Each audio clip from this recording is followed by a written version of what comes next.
والعزة للإسلام.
الله أكبر والعزة للإسلام.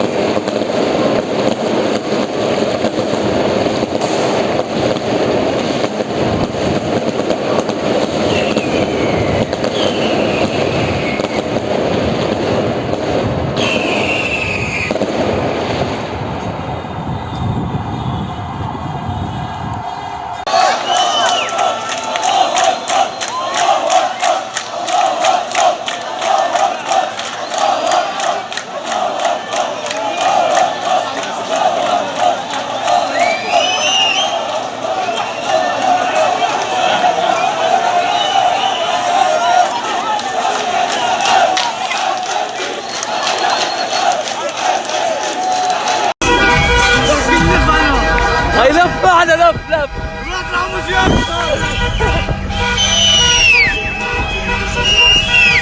الله أكبر.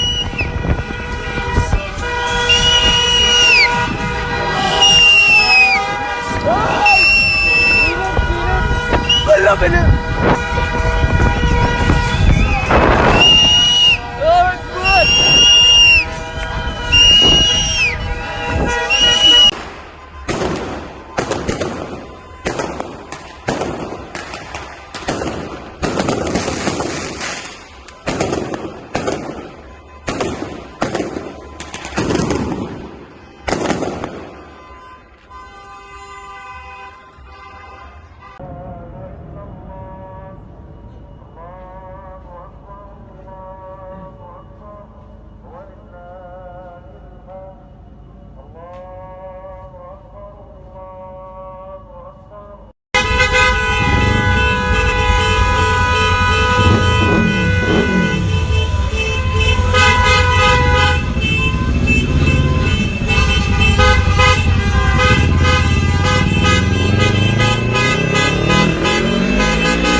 شباب.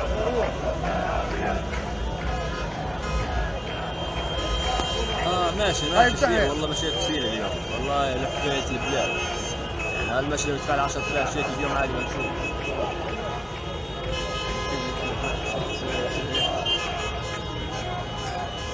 ماشي اضم هالنقطات.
الدوار.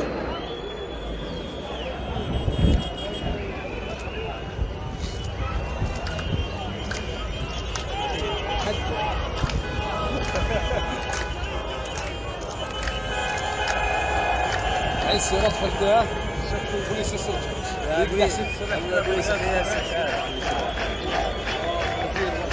لا روح اسمع، بعد السكاكينات روح كليات. مش يجوا ينتظروا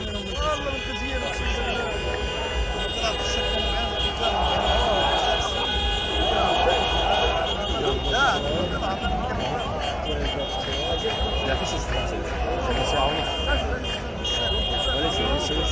لا حركة ولا ساعة.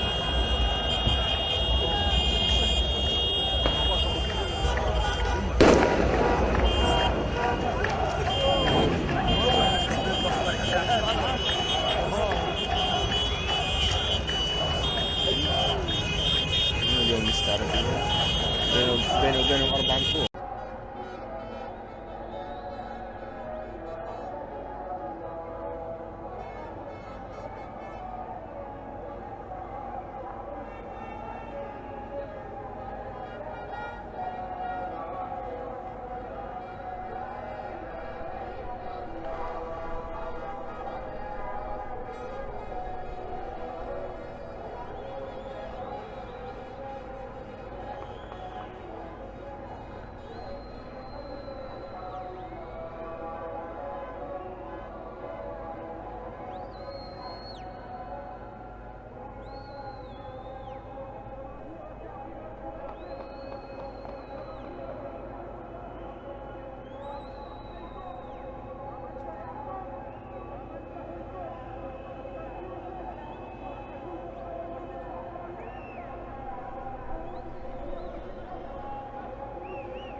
نقول له اليوم ها هم فرسان وجنود المقاومة يخرجون من كل مكان يبايعون شعبنا ويبايعون مقاومتنا.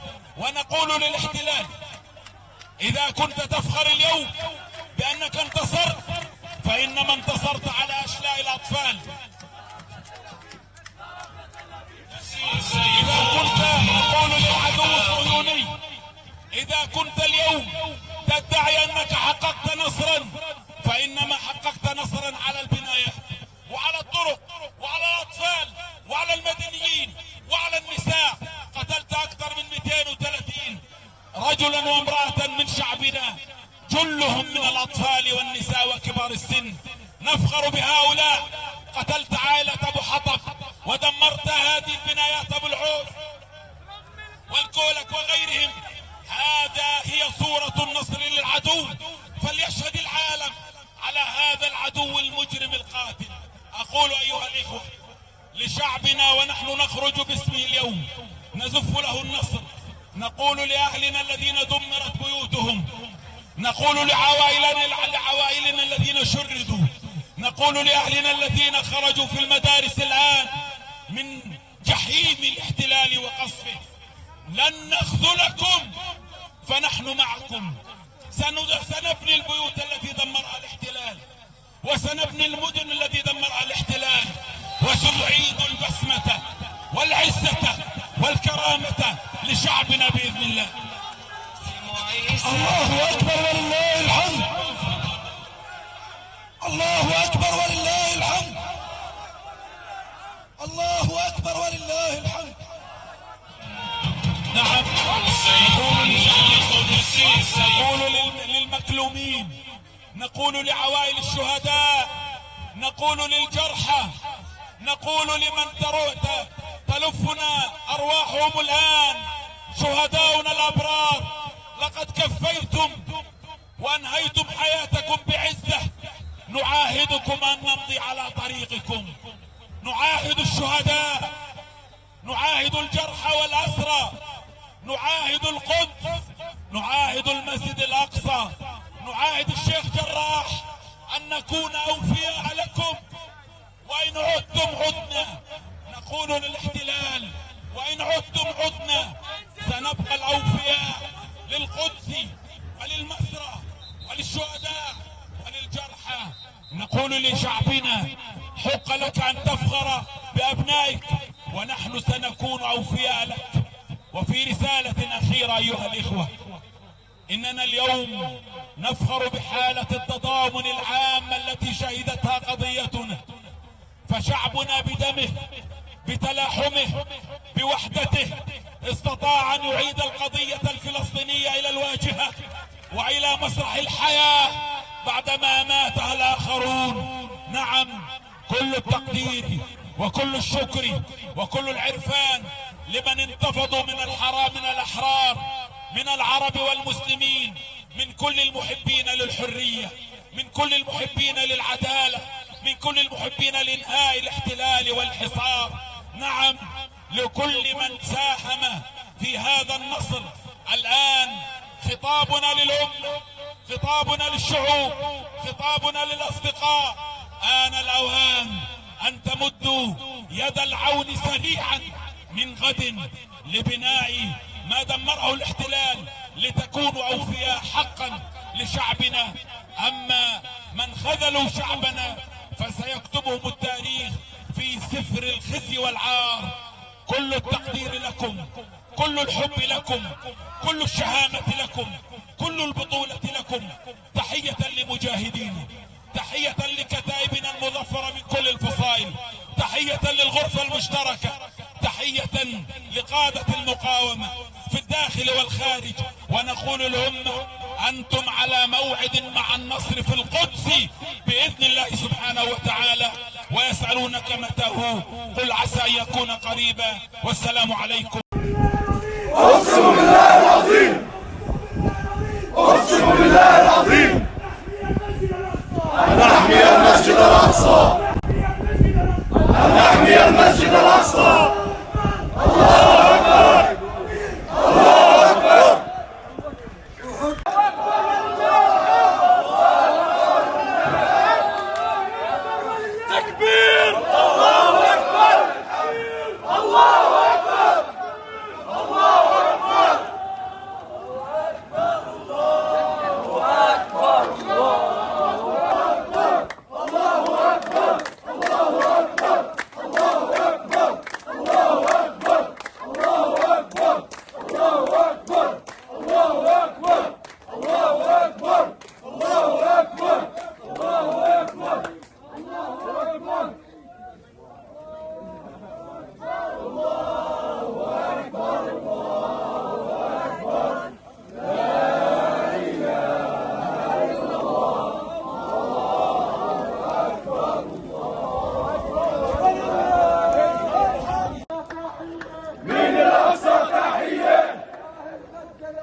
لا